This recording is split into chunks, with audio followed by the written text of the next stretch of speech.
All right, you guys, what's going on? Happy Friday. I hope you guys are ready to have a good weekend. But before we go off into the weekend, we have to talk about this. We have to talk about LeBron James. It's time. It's time to go deep into what is going on with the Lakers and LeBron and the drama that is brewing and the ultimate breakup that is about to go down between the Lakers and LeBron James. So LeBron opted into his $52 million option essentially this summer to stay with the Lakers for another year. So his guarantee is that he'll be there for the next year. The problem is apparently LeBron is all up in his feelings because the Lakers made it clear once they were able to get Luka Doncic that the future was with Luka, which seems like common sense if you ask me. And I know that LeBron has been the face of the league for years, but also it's pretty crazy for a team to continue to try to bank on their future on someone like LeBron James, who is, almost in his mid 40s. I mean, he's in his early 40s right now. So that's just not realistic. And it seems like LeBron, I mean, I'm going to go ahead and say it. I think that LeBron is, a little bit entitled right now. I think he's feeling a little bit entitled. He's been the face of the league for 20 years. And I think he's used to teams doing what he wants because he's the future. He's the chosen one. But now the tables have turned. Now you're not the chosen one anymore. And the team's got to look out for themselves. And frankly, LeBron has made his whole career out of looking out for himself. Let's not forget that he's been putting teams in this position where the future is up in the air, and he likes it that way. That was always his leverage, which is fair. Remember all those 1-year deals he used to sign with the Cavaliers, and it used to be a 2-year deal with a player option on the second year, so that he pretty much constantly had the leverage. He could always go to the Cavaliers and say, hey, if you don't bring in so-and-so, then I'm just opting out of my contract and becoming a free agent. If you don't bring in so-and-so, then I'm doing this, I'm doing that. And he's kind of done that with the Lakers too. I mean, the Lakers have done so much for LeBron James as well. They brought in Russell Westbrook. Did you forget about Carmelo Anthony? He used to be a Laker for a while too. They bring in Anthony Davis. They drafted his son. And say what you say, ultimately, yes, Bronny James might become a solid NBA player. But you know who else is a solid NBA player that was drafted in the second round? Nikola Jokic. So I'm just saying, and many others, Draymond Green, you can go on and on. So them drafting his son in the second round, Bronny wasn't going to go drafted. No one was going to draft Bronny James if LeBron was already out of the league. But the Lakers did it to please LeBron, which is fine. That's a low-risk move anyway. Bring in Bronny and see if he can pan out. And to be honest, he's been playing pretty well in the summer league. I do think the kid can play in the NBA. But they did that for LeBron. Bronny James got a fully guaranteed contract for LeBron. So, yeah, sorry, buddy. We've done everything for you, and now we got to look out for ourselves. And the moment that this happens, LeBron now wants to whine about wanting, to be on the team that's going to compete for a championship. Well, it doesn't work that way, man. And frankly, it's kind of sad to see the deterioration of such an important part of the NBA. LeBron, in my lifetime, has been the best player. He is the GOAT for people in their early 30s like myself. We watched him go to 8 straight NBA finals, dominate the Eastern Conference, dominate the NBA. Basketball-wise, I have nothing bad to say about LeBron James. But the way he handles his career and his team, just his leverage, which is fine. I don't have a problem with people using their leverage, but it's when you don't have that leverage and now you want to complain about it because now the team is exercising their leverage. If you understand why you use your leverage to bring in people and guys and, coaches that you wanted, then you should understand why now when the team has the leverage, they're going to exercise their leverage too. So it goes both ways. Right now, I mean, it's clear that the Lakers and LeBron are headed for, a breakup. The problem is there's nowhere for him to go. Even the Cavaliers, which I respect a ton for saying this, I mean, they haven't made it public, but obviously in the inner circles, you can kind of hear the rumblings. They're not going to trade for LeBron James. They'll be interested if he gets a buyout, but you opted in. If you wanted to go to a team that's ready to win a championship now, what is different about the Lakers a month ago than now? You knew this, but you wanted the max money and to get sent somewhere that you want to go. Oh, and you have a no trade clause, which is fair. All that is fair. I'm not criticizing that, but I am saying, like, hey, you can't have everything. And you can't have everything, especially when you don't have the leverage. And like it or not, Father Time is calling, and LeBron does not have the leverage anymore.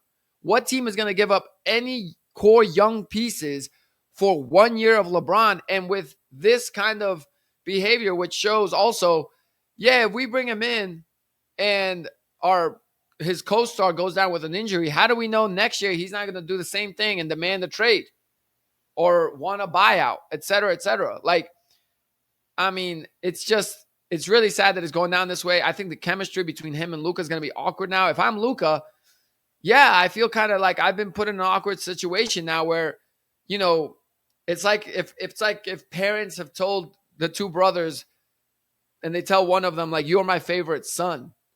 And now the other brother looks at him all weird, and it's just weird for everyone. So that's what's going on with the Lakers and LeBron. And I'm very intrigued by the drama.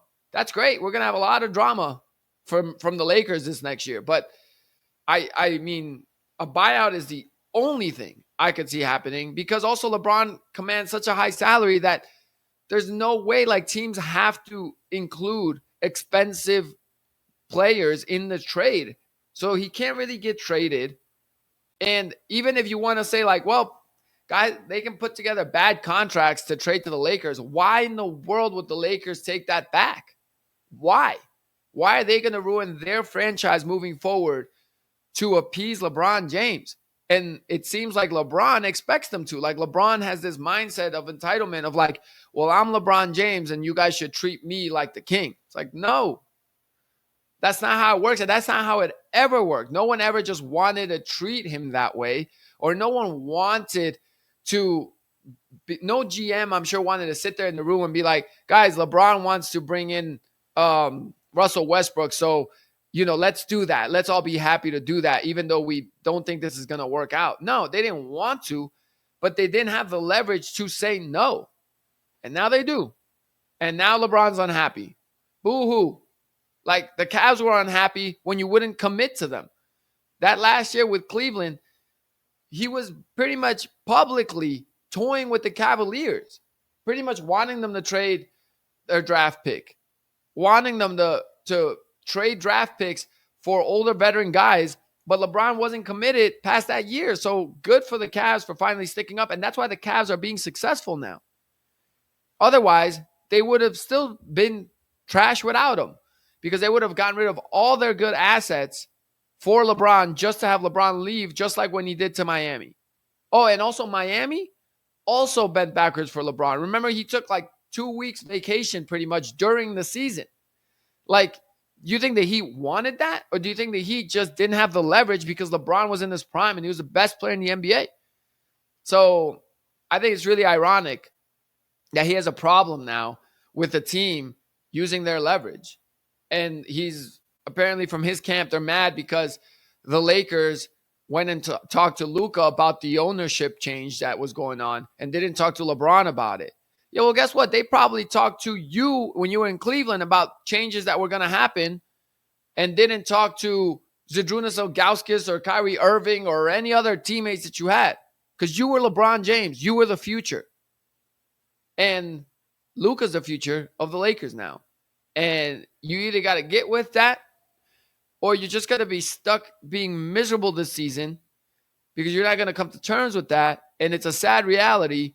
And at the same time, I think it's hurting his respect among his peers. I don't even think that the, Anthony Edwards and the young studs in the league look at him with the same amount of respect. I feel like Luka Doncic respects a guy like Dirk more than he respects a LeBron James. Like, when he left Cleveland, if LeBron would have stayed his whole career in Cleveland and only won one title, I think he would have been, just as famous. Because he even said it on this podcast when he was saying that the ring culture has gone too far. Well, you fell for that.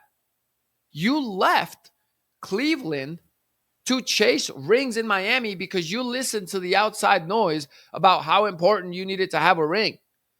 Personally, I already had so much respect for LeBron when he was on Cleveland because he was the best player in the NBA and teams win championships. So I mean, had he made the finals with the Cavaliers instead of going and winning the title with the Heat with Chris Bosh and Dwayne Wade, like I would have respected him more probably because that's just tougher to do. And yeah, don't get me wrong, ring culture is a real thing, but like, how can you be the one that left because of ring culture to chase rings? And right now you're complaining because the Lakers are in a position to help you chase a ring. But then you're going to sit on a podcast and say that ring culture is stupid. Make it make sense. Make it make sense. You can't have everything, LeBron. Sorry.